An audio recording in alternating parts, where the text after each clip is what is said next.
তাইলে যে আল্লাহ আমার চোখ বানাইছেন ওই আল্লাহর কত মায়া, যে আল্লাহ আমার কান বানাইছেন ওই আল্লাহর কত মায়া, যে আল্লাহ আমার জবান বানাইছেন ওই আল্লাহর কত মায়া, যে আল্লাহ আমার হাত পাও বানাইছেন ওই আল্লাহর কত মায়া, যে আল্লাহ আমার এত এত নিয়ামত দিয়া বাঁচায় রাখছেন ওই আল্লাহর কত মায়া। এই যুবক জালিম, তুমি কি বুঝো না কত মায়া? একটু দেখো না। আরে আমি তুমি যখন দরজা আটকায়া গুনাহ করি, দরজা বন্ধ, জানালা বন্ধ, ভিতরে গুনাহ চলছে, আর আমার মালিক ওই গুনাহ অবস্থায় দরজার নিচে দিয়া বাতাসের অক্সিজেন পাঠাইয়া দিচ্ছেন যেন আমি মরে না যাই।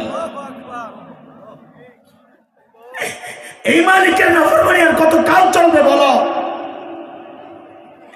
তোমাদেরকে এখানে ডাকা হয়েছে প্রদর্শনীর জন্য না, একটু মালিকের কথা মনে করায় দেওয়ার জন্য।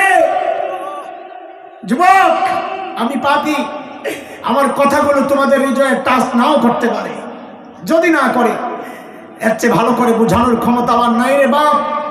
ভাই আমি বলি কি, তাইলে একটা ভিন্ন কৌশল আছে, এছাড়া আমার হাতে আর কোনো কৌশল নাই। আমি বলি কি, তোদের যাদের হৃদয়ে টাচ করে নাই আমার কথা, তোরা আমার সামনে আয় বাপ, তোরা আমার সামনে আয়, তোদের পাওগুলো আমার সামনে মেরে দে, আমি ওই পাওগুলো জড়ায়া ধইরা সারা রাত বসে বসে কান্না করি, তাও তোরা গুনাহ ছেড়ে দে। আরে যুবক, এখন তো ব্র্যান্ডের শার্ট ছাড়া তোমার চলে না, এখন তো ব্র্যান্ডের মোবাইল ছাড়া তোমার চলে না, এখন তো ব্র্যান্ডের পেন ছাড়া তোমার চলে না।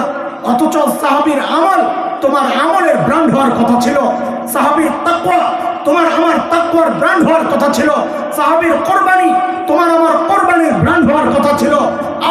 যুবকদেরকে কি বলবো, আমরা বুড়ারাই বা কতটা ভালো, চুল পাকতে পাকতে সাদা হয়ে গেছে, এখনো গুনাই ছাড়তে পারি না, দাড়ি পাইকা সাদা হয়ে গেছে, এখনো গুনাই ছাড়তে পারি না। বাবা জিজ্ঞেস করি ছাড়বেন কবে গুনাহ, ও বাবা ছাড়বেন কবে জিজ্ঞেস করি। যুবক তোমাকেও বলি, তুমি কি ভেবেছ আল্লাহ তোমাকেও দাড়ি পাকা পর্যন্ত সময় দিবেন, চুল পাকা পর্যন্ত সময় দিবেন? হ্যাঁ না রে বাপ না। কত বাবাকে দেখলাম এই জীবনে সন্তানের লাশ কাঁধে নিয়ে যাইতেছে। আরে কে জানে কার কখন ডাক চলে আসে, কে জানে এই মজলিসেও এমন কেউ আছে যার খবর নাই, সে বসে আছে এখানে কিন্তু তার কাফনের কাপড়টা চলে আসছে দোকানে। কে জানে কালকে খবর পাইতে পারে বয়ান করে গেল হাসান জামিল তো দুনিয়ায় নেই। কোন ভরসায় এমন নিশ্চিন্ত জীবন যাপন করছে, কোন ভরসায় দিন থেকে এত দূরে সরে আছে, সারাক্ষণ শুধু গুনাহ আর গুনাহ। হয় চোখ গুনাহ করতেছে, না হয় কান গুনাহ করতেছে, না হয় জবান গুনাহ করতেছে। আরে কার নাফরমানি চলতেছে এইভাবে? কার?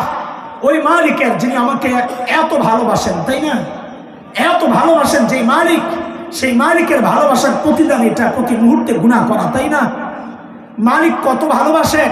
আমি একটু বাহির থেকে আবার চলে আসবো, ভেতরে একটু বাইরে গেলাম।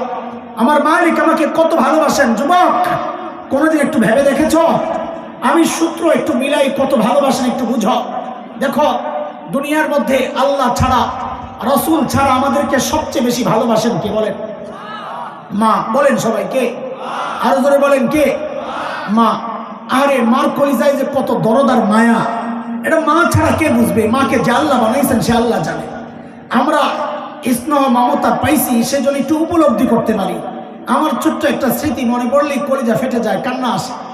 আরে মাহফিল শেষে যখন ঘরে ঢুকতাম রাত 3টা 4টা, তো তালা খুলে ঘরে ঢুকেই দেখতাম বাচ্চারা ঘুমাচ্ছে, বিবি ঘুমাচ্ছে, একজন মানুষ সজাগ।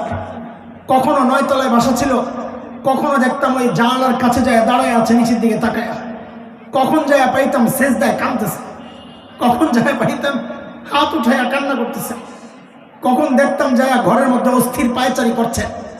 তো যায় জিজ্ঞেস করতাম, মা ঘুমান না আপনি?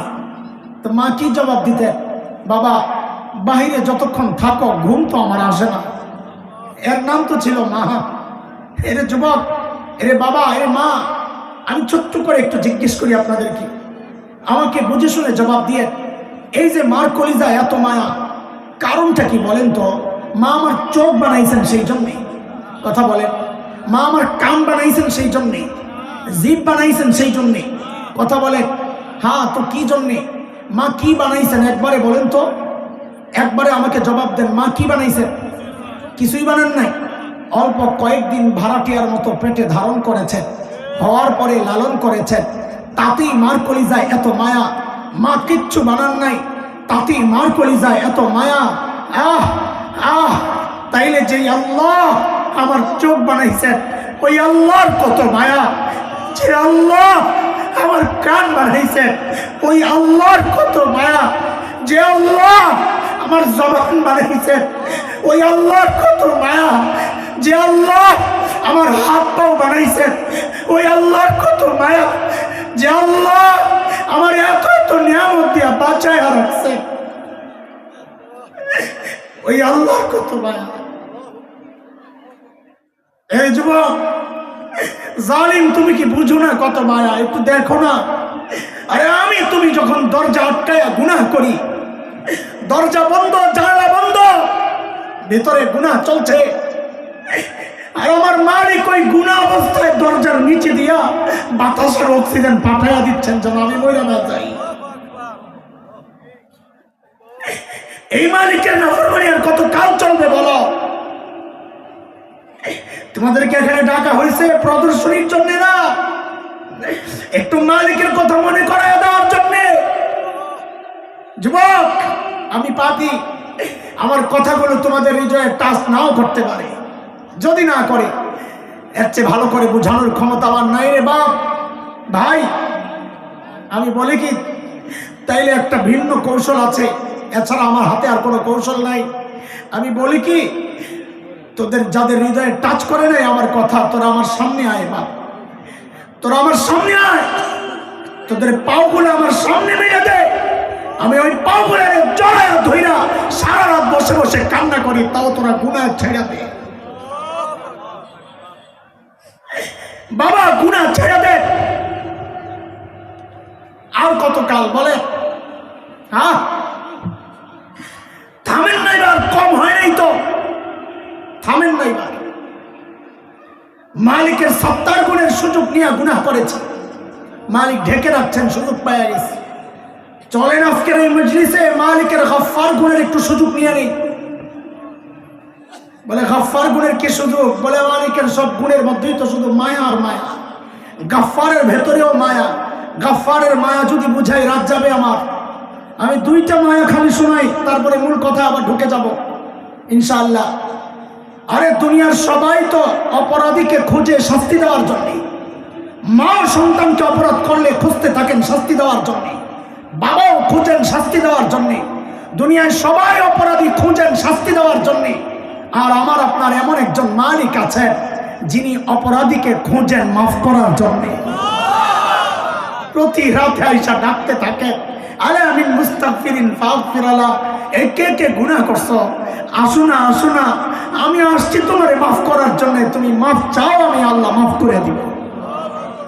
বলে কত মাফ করবে, কত মাফ করবে?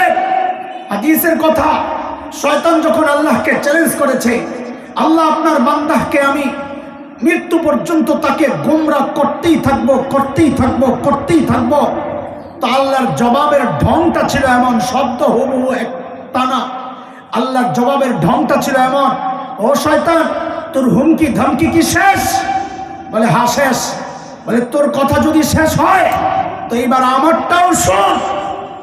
আমার বান্দারে তুই গোমরাহ করতেই থাকবি, করতেই থাকবি, তো আমারটাও শোন, আমিও আমার বান্দারে মাফ করতেই থাকবো, করতেই থাকবো, করতেই।